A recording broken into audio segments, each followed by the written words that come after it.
সাদেক কায়েম উড়ে, আসিফ মাহমুদ সজীব ভুঁইয়া ঘুরে, আর আবিদুল ইসলাম খান দৌড়ে। আপনাদেরকে মূল ভিডিওতে যাওয়ার আগে একটা ভিডিও দেখাই। নিশ্চয়ই চিনতে পারছেন আসিফ মাহমুদ সজীব ভুঁইয়া, আর যার মাথায় চুল নেই তিনি হলেন জাতিসংঘের মানবাধিকার কমিশনের প্রধান ভলকার তুর্ক। আসিফ মাহমুদ এখন দক্ষিণ কোরিয়া সফরে রয়েছেন ওয়ার্ল্ড হিউম্যান রাইট ফোরামের গুরুত্বপূর্ণ, জাতিসংঘের একটি গুরুত্বপূর্ণ মিটিংয়ের অংশ হিসেবে। দেখেন, এত বড় একটা প্রোগ্রামে আসিফ মাহমুদ সজীব ভুঁইয়া উপস্থিত হয়েছে, কিন্তু কোনো বাংলাদেশের কোনো মিডিয়াতে কোনো নিউজ নাই। একটা কথা খেয়াল করেছেন? এই প্রশ্নটাই বাংলাদেশের মিডিয়াকে আপনি করতে পারেন। বাংলাদেশের মিডিয়া কত অথর্ব, কত বেইমান, কত টাউট। এটা একটা গুরুত্বপূর্ণ খবর না? বাংলাদেশের একজন, যে কোনো ধরেন বিএনপির হোক, একটা গুরুত্বপূর্ণ প্রোগ্রামে গেছে, এটা কি খবরের মতো বিষয় না? কিন্তু বাংলাদেশের কোনো মিডিয়া এই ব্যাপারে কোনো নিউজ করে নাই। এই যে দেখেন, সাদেক কায়েম চীন সফরে এখন আছেন তিনি।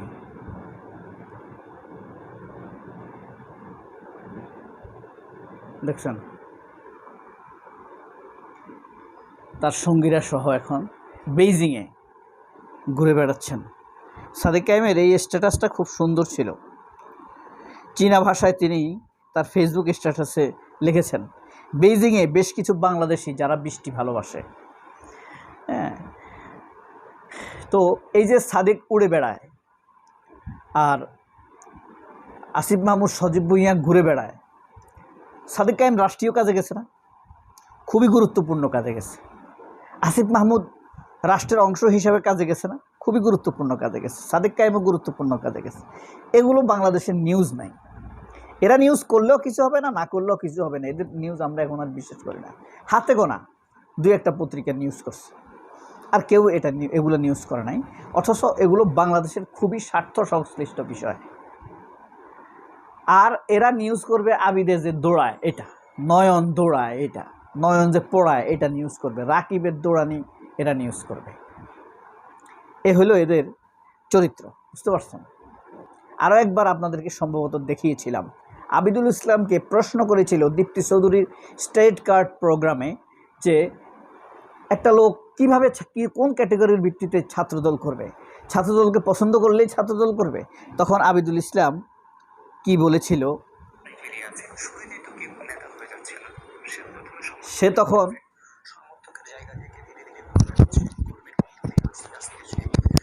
আমি সেই ছাকনিটা সম্পর্কে জানতে চাচ্ছি। সে প্রমাণ করার মাধ্যমেই নেতৃত্বের জায়গাতে আসে। ওই ছাকনিটা কি? সে ছাকনিটা হচ্ছে যে ধরেন আমাদের বাংলাদেশী জাতীয়তাবাদ যেটা আছে সেটাকে ধারণ করে যারা আমাদের সাথে চলাফেরা করবে, দিয়ে তার পড়াশোনা, তার গবেষণা, তার রেজাল্ট, তার সহশিক্ষা আপনারা গোনায় ধরেন। সে বলছে আমাদের সাথে ঘুরবে ফিরবে, আড্ডা দিবে, তারপর ধীরে ধীরে সে জাতীয়তাবাদী ছাত্রদলকে ভালোবেসে ফেলবে। এই হইল তাদের কাজ, এই হইল তাদের আদর্শ প্রচারের পদ্ধতি। আবিদুল ইসলাম কিন্তু আসলে ছাত্রদল না, সে হইল তার যতক্ষণ না শেষ প্রতিদিন ছাত্রদল করে, তার চাইতে বেশি সময় সে অ্যান্টি ডাকসু কার্যক্রম করে, অ্যান্টি সাদিক কার্যক্রম পরিচালনা করে। কিভাবে সে সাদিক কায়েমকে মিথ্যাবাদী বলতে পারবে, কিভাবে গুপ্ত বলতে পারবে, কিভাবে সে সাদিক কায়েমকে আপনার এই একজন নেগেটিভ ব্যক্তি হিসেবে উপস্থাপন করতে পারবে, কিভাবে তার নামে একটা রিউমার ছড়ানো যাবে, একটা অপবাদ দেওয়া যাবে। তার চিন্তা চেতনা নেগেটিভ কর্মকাণ্ড করতে করতে তার মধ্যে এখন আর কোনো পজিটিভ কর্মকাণ্ড পরিলক্ষিত হয় না। এ হইল আবিদুল ইসলাম আবিদ। ডেইলি যুগান্তরে এই শিবির নিয়ে কি বলছে মেয়েটা? ছাত্র সংস্থা আছে, মানে যেসব সংস্থাগুলো আছে তার মধ্যে আমি বলবো যে শিবির সেরা। শিবির সব থেকে সেরা। শিবিরের সাথে অন্য কোনোটির তুলনাই হবে না। তারা অন্যান্য থেকে আরো বেশি মানে এডুকেটেড, তারপরে হাইলি এডুকেটেড বলা যায়। এদের আমি বলবো যে এদের অভিজ্ঞতা বা এদের হচ্ছে, বুঝতে পারছেন, এরা শিবির সাদেক কায়েমদের বদনাম করার জন্য আবিদরা নিজেদের সময় নষ্ট করে, আর সাদেক কায়েমরা নিজেদের সময় ব্যয় করে ছাত্রছাত্রীদের জন্য ওয়েলফেয়ার কর্মকাণ্ড করে। হ্যাঁ, এটাই হলো, এ দেখেন ছাত্রীরা দেখাচ্ছে তাকে কোরআন শরীফ দিছে, এই যে দেখেন একটা ব্যাগ দিছে, একটা কোরআন শরীফ দিছে।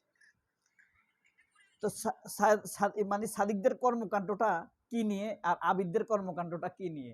আবিদের ডেইলি জব ডেসক্রিপশন হলো মানে সাদিককে গুজব ছড়ানো, সাদিককে মানে ইয়ে করা। আর আবিদের অবশ্য একটা পুরা দোষ না, 90% দোষ আবিদের, 10% দোষ এদেশের মিডিয়া আবিদের মিথ্যা কথাগুলো ফ্রেমিং করার জন্য ছড়ায়, গুপ্ত সুপ্ত এগুলো ছড়ানোর জন্য মিডিয়া কাজ করে। কিন্তু যুগান্তর আমি দেখলাম, এই কারণে আপনাদেরকে দেখালাম, যুগান্তর এটা নিউজ করছে, একটা মেয়ে দেখাচ্ছে যে শিবির আমাকে কোরআন শরীফ দিছে, সেগুলা হাইলি এডুকেটেড, তারা রিলিজিয়াস, তারা সৎ। আমরা ছাত্রদলের কাছেও এরকম প্রোগ্রাম আশা করি, এই মেয়েটা কইছে। এই দেখেন এটাও যুগান্তরের প্রোগ্রাম, দেখছেন? মেয়েটা বলতেছে যুগান্তরের ছাত্রদলের কাছে আমরা শিবিরের মতো প্রোগ্রাম আশা করি। এটা একটু শুনাই। তো এক্সপেক্ট করি ছাত্রদল থেকেও একটা করা হবে। এর আগে তো ছাত্রী সংস্থা থেকে একটা করা হয়েছিল, আর এখন শিবির থেকে হচ্ছে। আলহামদুলিল্লাহ আজকের আয়োজন ভালো ছিল, ভবিষ্যতে এরকম একটা আয়োজন এটা আপনাদেরকে দেখাইলাম দুইটা কারণে, এক ডিলে দুই পাখি মারছি আমি। এক হলো এই যে এই প্রোগ্রামটা গুরুত্বপূর্ণ, যুগান্তর দেখাইছে। এর চাইতে বেশি গুরুত্বপূর্ণ কিন্তু সাদেক কায়েমদের চিনে গেছে, এটা আরো গুরুত্বপূর্ণ। আসিফ মাহমুদ সজীব ভুঁইয়া, আমি আসিফ মাহমুদ সজীব ভুঁইয়ার ভক্ত না, কিন্তু একটা কথা, এটা খুবই গুরুত্বপূর্ণ, মিডিয়া এটা প্রচার করা উচিত, কিন্তু মিডিয়া এটা প্রচার করে নাই, কথা বুঝছেন? কিন্তু ঢাকা বিশ্ববিদ্যালয়ের এটা প্রচার করছে, এটাও প্রচার করা উচিত, কিন্তু আরো বেশি প্রচার করা উচিত ছিল সাদেক কায়েমের চীন সফর, আসিফ মাহমুদ সজীব ভুঁইয়ার দক্ষিণ কোরিয়া সফর, একটা আন্তর্জাতিক জাতিসংঘের একটা প্রোগ্রাম, সেখানে তারা এটাকে আপনার সে পর্যন্ত পৌঁছায় নেয়। ব্যাপারটা অত্যন্ত গুরুত্বপূর্ণ না? তো এইরকম এই যে আবিদুল ইসলাম আবিদেরা দৌড়াইতে থাকবে, নয়নেরা পড়াইতে থাকবে, সাদেক কায়েম উঠতে থাকবে, এই আসিফ মাহমুদ সজীব ভুঁইয়ারা ঘুরতে থাকবে, এই তরুণরাই একদিন প্রধানমন্ত্রী হবে। আর আবিদ হয়তো স্বপ্ন দেখে এভাবে দৌড়তে দৌড়তে একদিন প্রধানমন্ত্রী হয়ে যাবে, ঠিক আছে? তো অহংকার করে বলে আমরা পাজেরোর পিছে ঘুরি, তারেক রহমানের পিছনে আমরা ঘুরি। কিন্তু আপনার এই কল্যাণের জন্য, মানুষের কল্যাণের জন্য, এটা একটা ছেঁচড়া। আবিদের ব্যাপারে দুইটা কথা না বললেই নয়, একটা ছেঁচড়া, সোজা কথা টাউট, নিম্ন শ্রেণীর, কুকুর শ্রেণীর। সে যখন বুঝছে সালাউদ্দিন আহমেদের হাতে ক্ষমতা আছে, সালাউদ্দিন আহমেদের লগে ছবি তোলা শুরু করে দিছে সে। আবার যখন দেখলো আজ শহীদুদ্দিন চৌধুরী অ্যানির একটু পাওয়ার আছে, অ্যানির লগে আবার সে বিভিন্ন জায়গায় লবিং করা শুরু করে দিল। খুবই দান্দাবাজ সে আগে শেখ হাসিনার ছবি নিজের ফেসবুক ওয়ালে দিত, নেত্রী, সাহস, এসব বলে। তো এই কারণে আবিদ উড়ে নয়ন পড়ে সাদিক, আবিদ দৌড়ে নয়ন পড়ে সাদিক উড়ে, আসিফ বিশ্বমঞ্চে ঘুরে। সবাই অনেক ভালো থাকবেন, আল্লাহ হাফেজ, আসসালামু আলাইকুম।